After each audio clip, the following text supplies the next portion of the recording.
नौकरी, मजबूरी या शौक, सीधी सादी सी रोली की शादी सिड से तय होती है। शादी के बाद तुम नौकरी करना चाहोगी? नहीं नहीं, बिल्कुल नहीं। वैसे मैं ये नहीं कहती कि नौकरी करना ठीक नहीं है, लेकिन पर्सनली मैं ये सोचती हूँ कि मैं गृहिणी बनूंगी। हाँ हाँ, क्यों नहीं। गृहिणी बनना भी आसान नहीं है। एक सफल परिवार चलाना किसी देश को चलाने जितना ही कठिन है।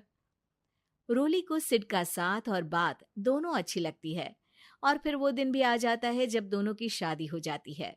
शादी के बाद ये क्या, सारा दिन किचन कपड़े और चार दीवारों के आगे पीछे घूमती रहती है। जा बाहर निकल कर देख, कितनी स्मार्ट लगती हैं वो औरतें जो नौकरी करती है। हाँ, अच्छी तो लगती है सासू माँ, लेकिन मैं नौकरी नहीं कर सकती। मेरा मन घर के कामों में ही लगता है। अरे मेरी बेटी तो कमाती है, अपने को फिट भी रखती है और सास को भी खूब शॉपिंग करवाती है। अच्छी बात है ना सासू माँ। मैं तो जो है उसी में संतोष मान लेती हूँ। बरकत होनी होगी तो इसी में भी हो जाएगी। ये बोलकर रोली चली जाती है। एक दिन सास की सहेली घर आती है, जहाँ रोली उन्हें चाय के साथ कई तरह के पकवान बनाकर खिलाती है। अरे वाह, तेरी बहू तो बहुत गुणी है। कितना सब बनाकर ले आई। मेरी वाली तो ऑफिस से आकर 2 रोटी ही सेक दे तो समझो एहसान कर दिया। अरे ऐसा ना बोल। तेरे घर में 2 कार, 4 मंजिला मकान, और तेरे लिए जो वो अपने पैसे से साड़ी लाती है वो भी तो कितनी कीमती होती है। अरे मेरी वाली तो बस सारा दिन इन्हीं 2 कमरों को ताजमहल बनाने में लगी रहती है। सहेली चली जाती है। कुछ समय बाद रोली को एक सुंदर सी बेटी होती है। अरे क्या सारा दिन उस बच्चे में लगी रहती है। माँ, मुझे ना 1 मिनट भी छोड़ने का मन नहीं करता। देखिए ना, कितनी प्यारी है। मैं ना इस हर पल को एंजॉय करना चाहती हूँ। अरे हाँ हाँ, हमने भी बच्चे पाले हैं, हम भी जानते हैं कि कितने प्यारे होते हैं, और अपने बच्चे को बढ़ता हुआ देखना कितना अच्छा लगता है। लेकिन एक दिन अचानक और रोली, एक बहुत बड़ी घटना हो गई। एक शॉर्ट सर्किट से पूरी दुकान जल गई। ओह, अब अब क्या कुछ समझ में नहीं आ रहा कि कैसे घर चलेगा। घर की पूरी गाड़ी पटरी पर लाने के लिए कई साल लग जाएंगे, और वापस पहले जैसे होने में भी बहुत टाइम लग जाएगा। रोली रोली कुछ सोचती है, फिर अपने 3 महीने के बच्चे को देखती है और कहती है, आप कहें तो मैं नौकरी शुरू कर दूं? माँ मुन्नी को देख लेगी, फिर शाम को तो मैं घर आ ही जाऊंगी। सिड कुछ कहता उससे पहले ही उसकी सास वहां आ जाती है। अरे हाँ हाँ, अब भी तुझे नौकरी करने के लिए पूछना होगा। अरे घर पर इतनी बड़ी विपदा आ गई है, तू है कि बच्चे का मुंह देख रही है। अरे क्या मुझ पर भरोसा नहीं है? अरे नहीं नहीं माँ जी, ऐसा क्यों बोल रही हैं आप? फिर क्या था, सिड से पूछकर 3 महीने की बच्ची को रोली सास के पास छोड़कर चली जाती है। शाम को ऑफिस से आने पर अरे सारा दिन इसने तो चैन नहीं लेने दिया, बस गोदी में ले लेकर घूमती रही। हाथ दर्द हो रहा है। बहू को बहुत गिल्ट फील होता है, लेकिन जब वो घर की हालत देखती है तो चुप रह जाती है। ऑफिस में सहेली कहती है, अरे रोली, तेरी तो बच्ची छोटी है ना, कैसे मैनेज करती है? कैसे मतलब? घर पर रहती है वो अपनी दादी के साथ। ओ यार, कितनी अच्छी है तेरी सास। मेरी सास को जब पता चला कि मैं नौकरी ज्वाइन करने की सोच रही हूँ, वो तो सीधे अमेरिका चली गई मेरी ननद के पास।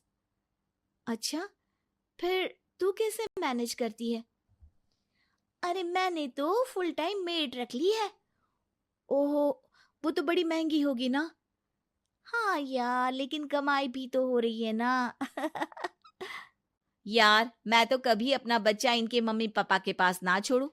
प्यार दुलार में खराब कर देते हैं ये दादा दादी बच्चे को। नहीं नहीं, मुझे अपनी सास पर पूरा विश्वास है। जो मेरे पति को इतनी अच्छी शिक्षा के साथ बड़ा कर सकती हैं, वो मेरी बच्ची को कभी नहीं बिगाड़ेगी। खैर, रोली की इस सोच से उलट पड़ोसियों के बीच हाथ में बच्ची पकड़े रोली की सास कहती है, अरे क्या बताऊं, सारा दिन बहू बाहर रहती है।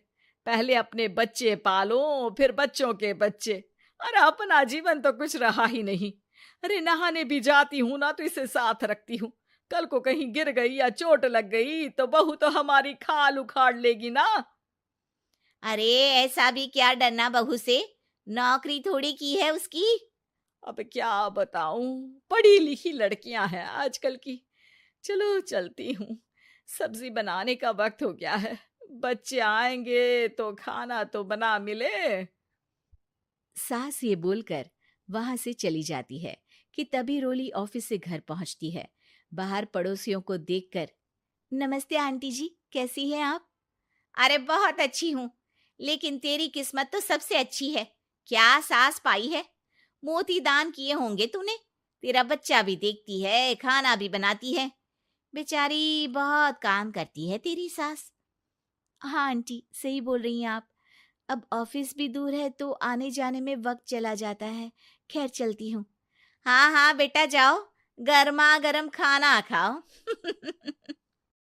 रोली घर आती है, जहां सास एक बार फिर छोटी सी मुन्नी की शरारतें गिनाने में लग जाती है।